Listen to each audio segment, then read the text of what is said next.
Hey there, and welcome back to another episode of Reframe and Reclaim. I'm Jen Harris, And I'm Courtney Huckabee. and it's that time of year where it's cold outside, you're layering up, you come home, and what do you do with all those layers? Take them off. It's hot inside with the heater. So today we're talking about those mudroom must-haves. Ah. So I find it very critical for my home to function properly to have a designated drop zone when you first get in the home. I think that's so smart. Because if not, backpacks end up Everywhere. on the floor, Where papers are get those scattered, shoes? Where's that coat? all the things. So as people are coming in with heavier coats, I find it is critical to have not only a drop zone, but have designated drop zones. So places for everyone to have their spot. So there's no excuses of, well, there wasn't any room, or, well, I didn't know about it, because there's always excuses when a task has not been completed, I have found. So having hooks to hang things up is really helpful for backpacks, scarves, coats, all those kinds of things. You can have your zones together or separate. So my kids really have one drop zone, and then my husband and I have a separate one for our things because we're dropping things like keys and wallets and things that you don't want to lose or to get mixed up in with the kid clutter, right? Kid lunchbox, where are my keys? Yes. Right. Yes, because you're trying to get out the door quickly, so you want to make sure you know where your items are. Something else, so hooks in designated areas. Also, a tray that holds waterproof boots or shoes. So if you have anything wet coming off, so that way it's not ruining your floors. That way you're not making a slip hazard for anybody. Right. I all the time. And it doesn't snow a ton in Texas during the winter.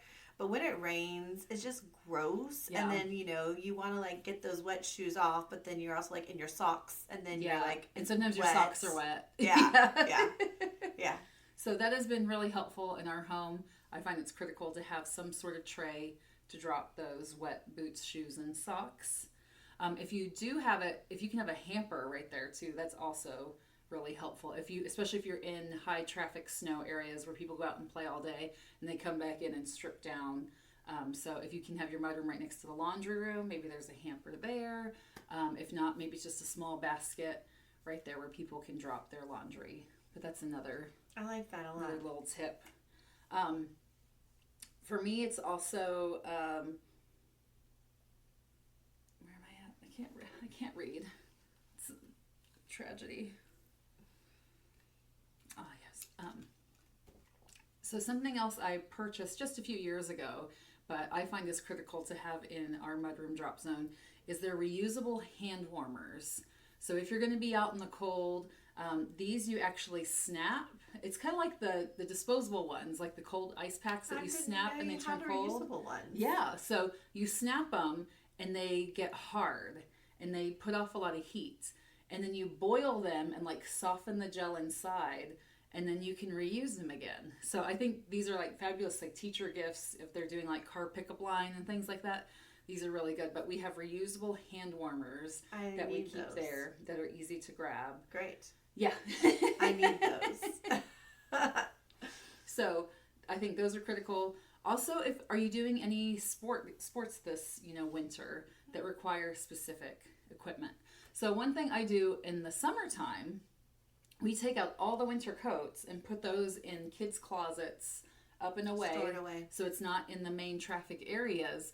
But what I do is I have a bag with their pool stuff. So all their goggles and things are already ready to go. I just have to put in fresh towels, and it's hung up on just a hanger in my coat closet. Ready to go. But then in the wintertime, I switch that out, and maybe it's a bag for winter sports. Maybe it's for basketball or, fall baseball. And so I try to keep those grab-and-go bags easily accessible, whether you have a mudroom or just a coat closet to go to.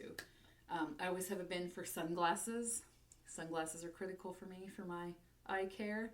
I keep my sunglasses in my car. But I have found that if I'm going in my husband's car or someone else is driving me somewhere, I'm wait, where are my sunglasses? So I agree. Sunglasses, especially whenever you do get snow and it's really blinding with the sun shining off of that. It's really good to have those. It's also, this is a very controversial snow apparatus. You may also want to keep an umbrella. Now, some people may look at you funny, but I've seen some people use umbrellas to keep snow off of them. Other people have glared at them and shamed them for having umbrellas. Well, we get a lot of sleet and we get a lot of like sludge falling in Texas. So I always keep an umbrella in my car again. But we also do have some umbrellas. Like if we have guests who come over and it starts to rain, they can take it out of the house and bring it back. We have extras in our laundry room / mud room. Because I love that you talked about the hamper. I was like, got that. Hooks, got that. So. And really, it's making a space that functions for you. You know, and so maybe you don't need all these, maybe you don't need the hooks because you have a coat closet where you can hang some of these items, but you need a bench and the tray to drop your shoes. Right. So it's really finding and adapting what works best for you. And then the last thing really is just the communication of the space. Being, you know, we talk about the maintain step in the book and getting all the key players involved, everyone accountable, and making sure these are the expectations for this space. Just because it's a drop zone doesn't mean you just drop your stuff and go. On the floor to be tripped on. Yes. Yeah. Like, so in our house, it's a routine of like you hang up your backpack, you take out your lunchbox, take out any papers. When it's the school season, I have a tray on one of my shelves that's specifically for papers, because if not, they end up on the kitchen counter, right? Right. And then it's just a pile on the counter. And it Pile of pants. You're right. Pile of papers and pants, yes.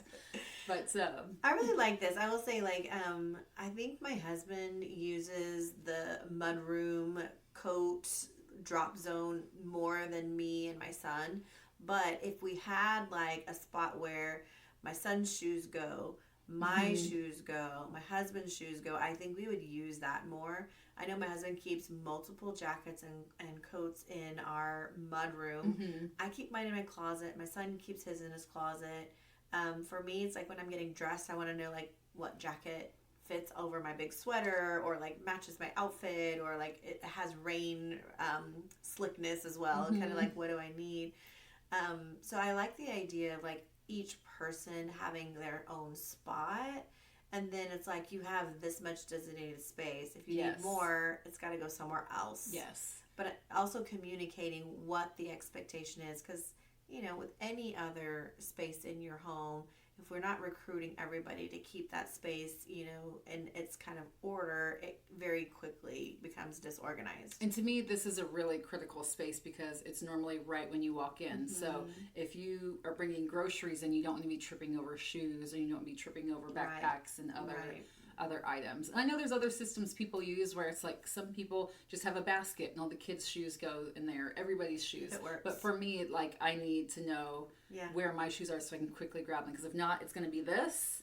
And then all those shoes are going to end up somewhere else, and I have to take the time to put them back in the basket. It's just more work. Yes. And it's not making I'm too old sense. for that. Yeah, it doesn't make sense for your time, because simple. your systems should not create more work for you or take more time, except for sometimes you have to like evaluate or take inventory, but it shouldn't be a daily, you know, taking more of you or your resources. Right. And then if you do decide to have that hamper there, what system are you going to have to make sure that those clothes are washed?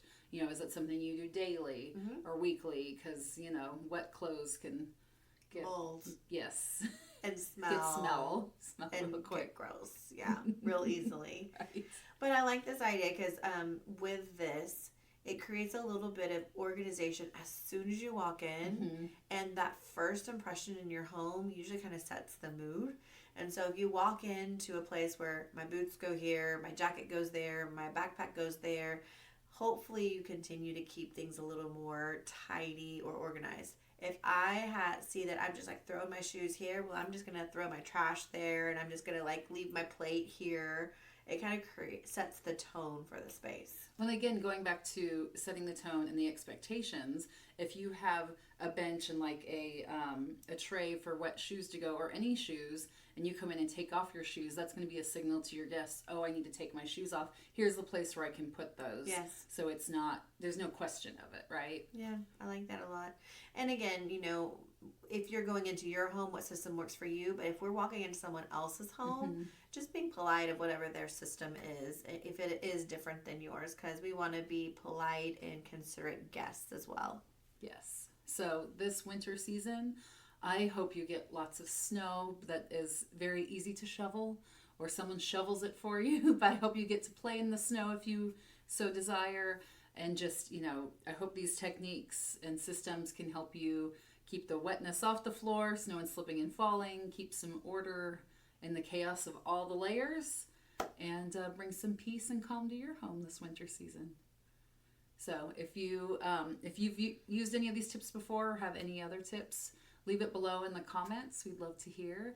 You can also follow, subscribe, listen to our audiobook if you want to go more in depth. I know we're focusing on the mudroom today, but we go through the excuses you tell yourself in order to keep you from decluttering. So there's that resource as well. Reframing things, finding the reframe, and then, making sure that we start that reclaim. Because I can say, yeah, this is how I've always done it, or this is just fine. And it might be just fine, but can it be better? Or is there something that needs to change so it does work well and you do feel good in that space? And I do think at the end of the season, you definitely need to take some time to do the I-step inspect and evaluate, and inspect it. Did this work for me? What worked? What didn't? Right. What can I change? Right.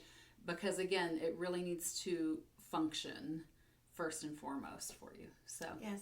So thanks again for watching and listening in. If you want to share this information with somebody, send it along, share, and then comment below if you have any extra ideas or if you've used any of these tips or tricks. yes. Happy snow days, and we'll see you later. Stay warm.